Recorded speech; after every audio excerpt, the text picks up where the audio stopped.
Hey everyone, I hope you are having a good week. I wanted to send this primarily because I am not going to be here this weekend. I am going back to the East River to go ice fishing, which is becoming less and less outdoorsy every single year. We've basically rented a trailer now, I guess, that you throw out on the ice. So real tough stuff. But I just wanted to give a little bit of information and then I'll just share with you something I've been thinking about and really want us to kind of grasp for over the next couple of weeks, months, and I wanted to share that with you. So just informational stuff. We have coming up February 9th, we have a kind of a worship experience weekend similar to those Abide weekends we did in January or last year. We're trying to expand on those. And so that 9th, that Sunday, we are going to have communion and baptism. And so if you are willing or want to be a part, it's going to be a lot of moving pieces, and it's going to be really cool. We're hoping that God does some really cool things and that and unique things. But it also means we're going to need some help just making sure all the pieces are where they're supposed to be. So if you just remember that, February 9th, and you're around, would love to have you help out either communion or baptism.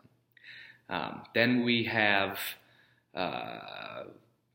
soon, which is weird to think about, Easter coming. I know it is a couple months down the road, but we just already want to be starting to put that on people's minds, just knowing if you're going to be around or not. We're going to have them at the locations again, so we will have East-specific Easter. So just to kind of put that on your head.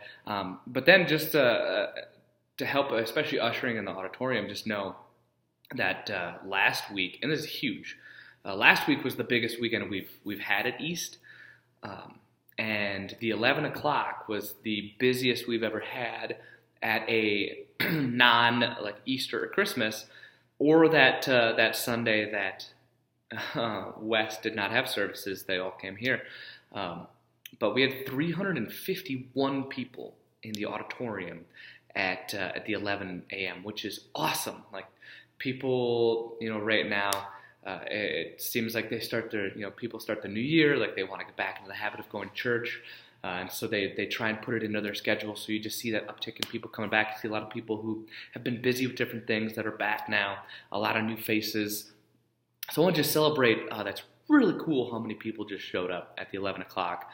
But then also to put it on our radar, there's going to be new people trying to be connecting with people or people that you've seen before in the past. Find a way to get them to stick. If it's going and getting them a coffee, if it's inviting them to serve with you, find a way to get them to where it's not just, okay, I'm going to be here in January and a little bit in February and then I'm going to drop off again like it is at the gym. Help them stick with it. That's a big part of our job. But then also just to prepare you, 351 people in the auditorium at the 11. There's about 430 seats total. So it's busy. If it's anything like that, again, this weekend or the next couple weekends, it means we have to be prepared to ask people to sit up close to the front, ask people to go into the middles, and just really being diligent about that. It's a cool problem to have. But so big celebration, a lot of people, but let's help people find a way to stick. And that kind of leads me into just something I wanted to share. So if you were here this last weekend, Brian got to share and lead us in a prayer moment, which I was super proud of, and I'm really excited for him because he feels like he's being led more and more into ministry, and so we're trying to give him more of these opportunities to lead. But then it was just cool to hear his heart, hear that story, that how that woman impacted him in the hospital. But then someone told me this, and I thought, I never thought about this before, and it's a great point, and that was the mindset we're trying to have, what we're trying to communicate from stage isn't just what God is doing in your life, but it's also this stance that we want you to share what God is doing in your life. Trevor right now is not on staff. He's not a pastor.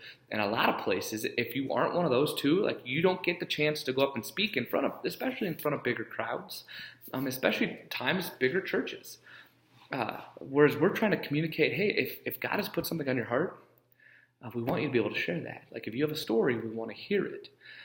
And there's a lot of power in that because we want people to know that they have the freedom and they have the authority to share their stories, and we want to hear more of that. But then that's really made me start wondering, okay, well, do I know enough stories? Do I know people, and what they're going through, and have I gotten to talk to enough people to hear more about what God is doing in their life? And so that led me to, again, what I just want to continue to press in is, are we getting to know people?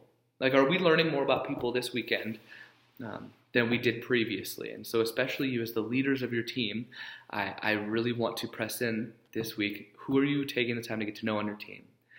What questions are you asking? Are you asking them simple things like, how have you been? How have you been is sometimes a day changer for people. It's incredible what how have you been opens up in some people's minds. But then, just being willing to ask them, hey, how was Christmas? Hey, how was your week? How are you doing? Are we asking people questions to get to know them a little bit more? And so that is your big challenge. That's your big goal this week. To at least if there's team members that you maybe haven't gotten to know that well, take a chance to get to know them. But then also if there's people you've got to know really well on your team, to be encouraging them, like, hey, go find someone today and get to know them. Get to know one more person this week.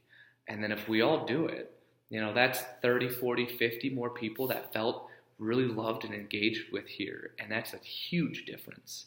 And I think that's one of the reasons we've been growing so well, is you guys do such an awesome job of making everyone feel welcome. And so I thank you so much for that. But I just want to encourage you to keep passing that on, because people need it. People need to know that we care, and that's simple questions like that are how we show we care. But with that, I hope you guys have a great weekend. I will talk to you soon. We'll see you later.